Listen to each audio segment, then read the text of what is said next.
Hey, you're looking good this morning.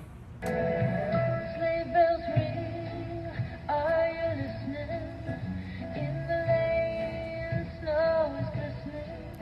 Hey, it's more cold than anything today. Temperatures here in Brazil are in the single digits, and of course, school is on a 2-hour delay for Clay Community Schools, so you want to keep that in mind. Something else you'd like to know about today, we have a special weather statement issued for Clay County by the National Weather Service. Slick spots on area roads and below zero wind chills expected through daybreak today. Well, we're past that, but the forecast says the snow from Thursday, combined with temperatures in the single digits, will continue to cause slick spots on roads, bridges, and overpasses this morning. In addition, wind chill values will be from 0 to 10 below zero through midday. Now, our friends who are in Florida and California, I'm sure that you are enjoying the sunshine and probably saying, titch, titch, too bad for those folks. But at any rate, you'll want to allow extra time to reach your destinations, and you need to drive carefully today, according to the National Weather Service. Let's see, we have some folks here today, and glad to have you. Well, Rana's here. Rana Hill's here from the other room. Hi, Rana. If I talk real loud, she doesn't need Facebook. And Teresa Corinne Stewart Taft is here. She says, good morning. It's cold out. Yes, indeed it is. We talked about road problems. I want to tell you about this. This is from the Indiana State Police. We had some problems yesterday. I counted at least 3 accidents on I-70 before 10 o'clock yesterday morning. They tried to get the medical helicopter to land to transport one victim, and that was on I-70 near the 23-mile marker. But the medical helicopter said due to weather conditions they were not able to fly yesterday, so fortunately they were able to get an ambulance in to take care of that victim. But this from the Indiana State Police. Recent snowfall made travel treacherous for a few on Thursday as the Indiana State Police in the Putnamville District report responding to 2 disabled vehicles, 10, count them 10 slide-offs, and 7 crashes that resulted in 3 injuries, 1 very minor. The majority of the incidents reported between 6 a.m. and 2:40 p.m.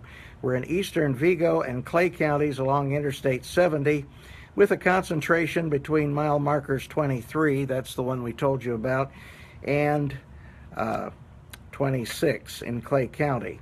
Only 1 incident, a slide-off, occurred in Putnam County. So anyway, you can read more about that in today's edition of the Brazil Times or online at our website, www.thebraziltimes.com.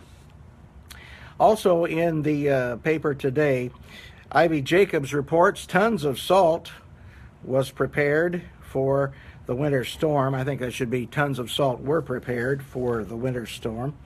And Clay City, the board is managing complications and securing loan for a water plant. I mentioned this earlier this week. A loan taken out in 2000 by Clay City is making things more complicated for the current town council, but shouldn't delay construction of a new water plant. Bids on the town's new plant will be requested January 16 and will be opened at the February 7 meeting of the council, according to President Donella Baumgartner.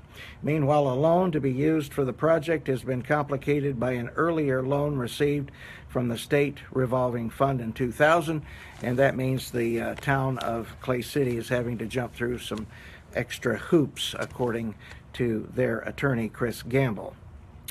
A Brazil man accused of confining 3 people and striking one of them with a baseball bat faces felony charges for the December 27 incident.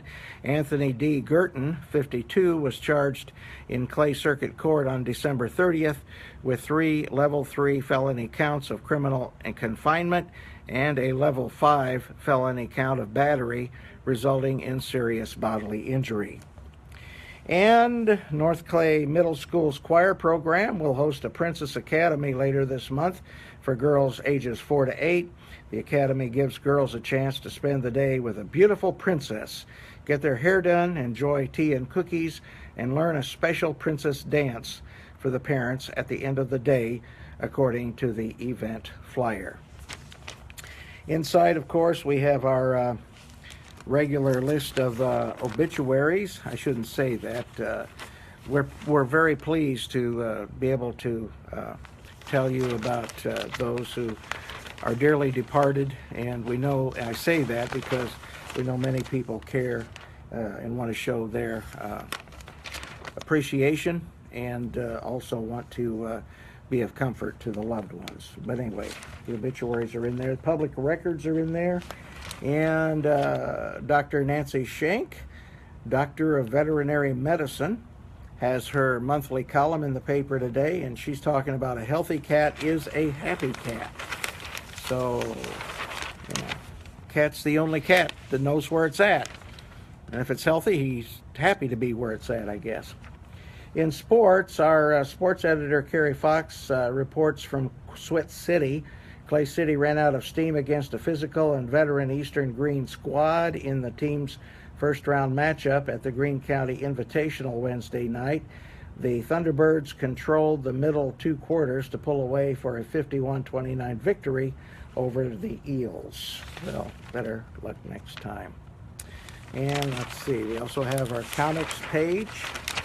Blondie. Do you believe Blondie is still being printed? That's amazing to me. But there's some other comics, too, that are not being done by the original authors, of course, but they're still in the newspaper, and new comics are coming out all the time. Wanted to tell you about this. This is interesting. President-elect Donald Trump has selected former Indiana Senator Dan Coats to lead the office of the Director of National Intelligence, a role that would thrust him into the center of the intelligence community that Trump has publicly challenged. A person with knowledge of his decision said Thursday. Coats served as a member of the Senate Intelligence Committee before retiring from Congress last year. If confirmed by the Senate, he would oversee the umbrella office created after 9/11 to improve coordination of U.S. spy and law enforcement agencies. And of course, Mr. Trump is meeting with the intelligence leaders today, so we'll see how that turns out. Well, there's a lot more for you on our website, something you might want to check out. We took a picture yesterday of part of the downtown area, US 40, where they have done construction, and we compare that with the picture taken in the same spot 2 years ago in January 2015 before construction began. So you can look at that and kind of compare those two pictures and see how things have changed in that part of downtown Brazil. Mark Deacon's here. Glad to see you today, Mark. Mark and I go way back, and I'm pleased to count him as a good friend. Well, that's about all I have for you right now. Check out our website. Check out the printed edition of the Brazil Times, and I look forward to seeing you later. Be sure and layer up when you go out today, because like I said just a few minutes ago, temperatures were in the single digits here in Brazil. I'm Frank Phillips. We'll see you later.